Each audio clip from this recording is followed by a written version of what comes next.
राधे राधे दोस्तों, कैसे हैं आप सब। दोस्तों सोशल मीडिया पे इन दिनों एक वीडियो वायरल हो रही है। एक माँ बेटी है जो कि फर्स्ट एसी में ट्रैवल कर रही है, ठीक है, और टिकटलेस ट्रैवल कर रही है। टीटी जब इनसे पूछता है कि भाई आपके पास टिकट है, कहाँ है, तो सबसे पहले तो ये बहाने बनाने लगती हैं, ठीक है। पहले आप थोड़ा सा वीडियो देखिए, फिर मैं आपको चीज़ें बताता हूँ सारी की सारी।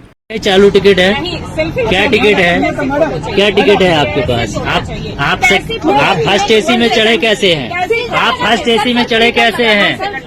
हैं फर्स्ट एसी में किससे चढ़े आप? नहीं, आप चढ़े कैसे फर्स्ट एसी में, बताइए बिना टिकट। तो आप स्टेशन, हाँ बनाइए खुश, हाँ बनाइए हाँ।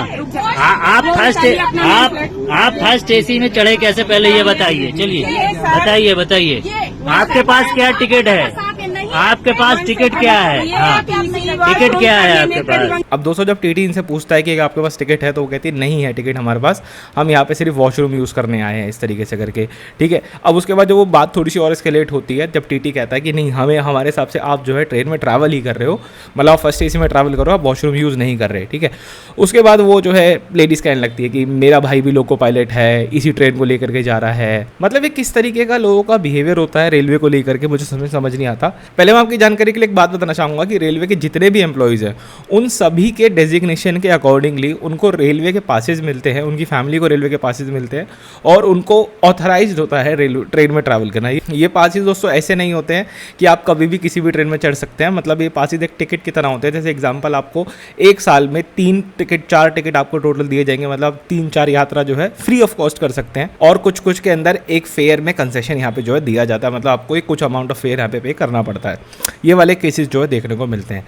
अब बात करते हैं इस वाले केस को लेकर के। इस केस के अंदर टीटी एकदम ठीक है अपनी जगह कि उसने नॉर्मल फर्स्ट एसी के आसपास जो लोग होते हैं उनसे बस पूछा कि भाई तुम लोग क्या हो, कैसे ट्रैवल कर रहे हो। देखो मैं आपको एक छोटी सी बात बताता हूँ, यदि आप भी फर्स्ट क्लास में ट्रैवल कर रहे हो, ठीक है, और एक छोटी मोटी यात्रा के आप 3-4 हज़ार 5,000 रुपये दे रहे हो, जिसका थर्ड एसी का टिकट सिर्फ 1,000-1,200 का आएगा या उससे भी कम का आएगा, 700-800 रुपये का आएगा, वो एक्सपेक्ट तो करेगा ना खुद से कि मुझे एक बढ़िया ट्रैवल एक्सपीरियंस मिले, मुझे कोई भी दिक्कत यहाँ पे जो है ना हो, ठीक है।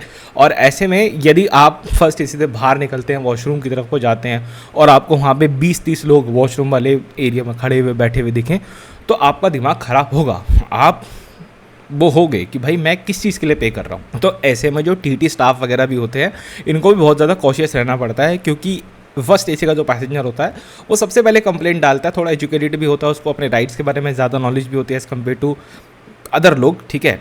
आजकल सभी को है वैसे तो, बट मैं एक एग्जांपल लेके चल रहा हूँ खाली। तो वो लोग कंप्लेंट भी फटाफट डालते हैं, इसके ऊपर एक्शन भी लेना पड़ता है, क्योंकि मैटर यहाँ पे फर्स्ट एसी का आ जाता है। जिसके चलते कोई भी टीटी अगर राउंड वगैरह पे होगा और वो वॉशरूम के आसपास वाली बे में, ठीक है, मतलब उसको लॉबी बोल सकते हो आप, वहाँ पे अगर वो लोगों को बैठा हुआ देखेगा तो वो उनसे पूछेगा कि भाई क्या कर रहे हो, क्यों बैठे हो। और सच्चाई ये है कि भैया आप चाहे कितना ही इस पूरे बाज़ार के अंदर जगह जगह ये बोल लो कि किसी को उसके कपड़ों से जज नहीं करना चाहिए, अपीयरेंस से जज नहीं करना चाहिए, बट ये इम्प्लाइड चीज़ें होती है, खुद से बता देती हैं आपके बारे में, ठीक है। आपके बोलने से पहले आपका इंट्रोडक्शन हो जाता है, ठीक है। आपके मतलब इट नॉट जस्ट कि उसने एक फटे हुए कपड़े पहन रखे हैं तो आप उसे अनएजुकेटेड मान लो, मैं वो नहीं कह रहा। आप जैसे अपना मुंह खोलोगे या जैसे जो आपका हाव भाव होगा वो बहुत कुछ आपके बारे में जो है बयां कर देता है।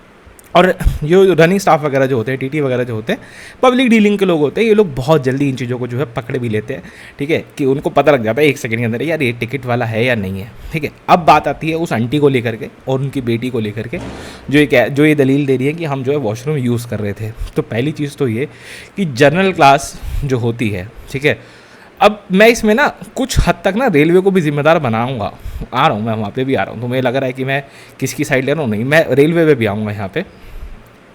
सबसे पहली चीज़ तो ये कि वॉशरूम यूज़ करना और वापस जनरल में चलाना दैट्स अ डिफरेंट केस, और एसी में खड़े हो जाना दैट्स अ डिफरेंट केस। ये लोग एसी में खड़े हुए थे, एक चीज़ तो ये है ही। दूसरा, जो स्पेशली जो फर्स्ट एसी और जनरल क्लास अगर जहाँ पे साथ साथ पे होते तो वहाँ पे जो उसका गैंगवे होता है, मतलब एक कोच से दूसरे कोच में जाने वाला जो हिस्सा होता है, वो फर्स्ट एसी और जनरल के बीच में लॉक्ड होता है।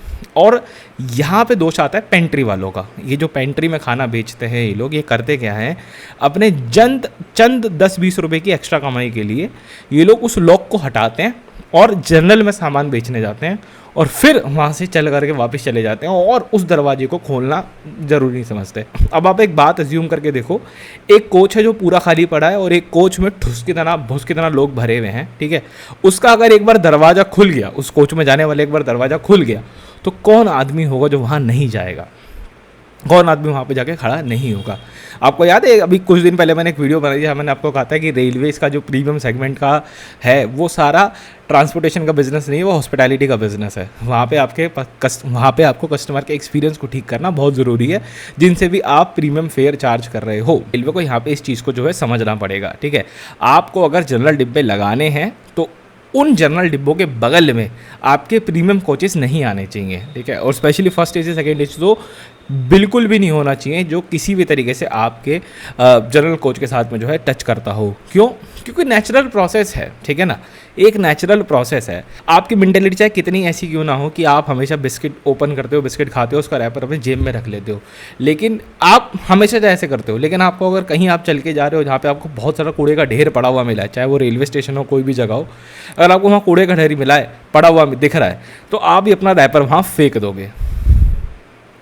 मैं इस तात्पर्य से क्या बोलना चाह रहा हूँ, कुछ लोगों के नेचुरल इंस्टिंक्ट होते हैं अपने आप को बेटर जगह पे रखने के, अपने आप को बेटर मतलब खुद को बचाने को लेकर के, और वो लोग हमेशा ही फॉलो करेंगे, आप उसके लिए उनको रोक नहीं सकते। तो यहाँ पे वो जो भी लोग हैं, अगर एक बार वो दरवाज़ा खुला और लोग जनरल से फर्स्ट एसी या जो भी हो, अगर वो खाली है डब्बा, तो लोग उसकी तरफ मूव करेंगे बैठने के लिए। यहाँ पे रेलवे को कुछ कदम उठाने पड़ेंगे इस चीज़ से लिए, ठीक है। यहाँ पे रेलवे को अपना जो भी स्टाफ है उसको एक उनको एटलीस्ट कॉमन सेंस होना चाहिए कि मैं फर्स्ट एसी के बगल में क्या लगा रहा हूँ।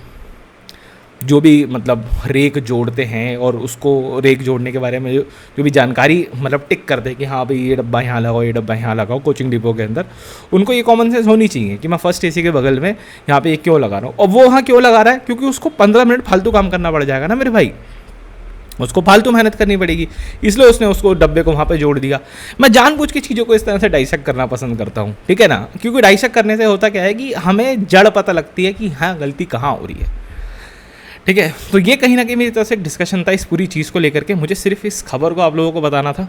इस छोटी सी वीडियो में दोस्तों इतना रखते हैं, मिलते हैं बहुत जल्दी एक और वीडियो में। राधे राधे।